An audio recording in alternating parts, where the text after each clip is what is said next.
what you call a boiling frog scenario. So if you put a frog into like lukewarm water, it's nice and comfortable. You can slowly turn up that heat until it dies and it won't even know it's dying.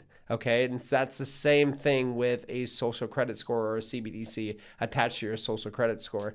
You won't be able to, especially when you have climate lockdowns that are going to happen.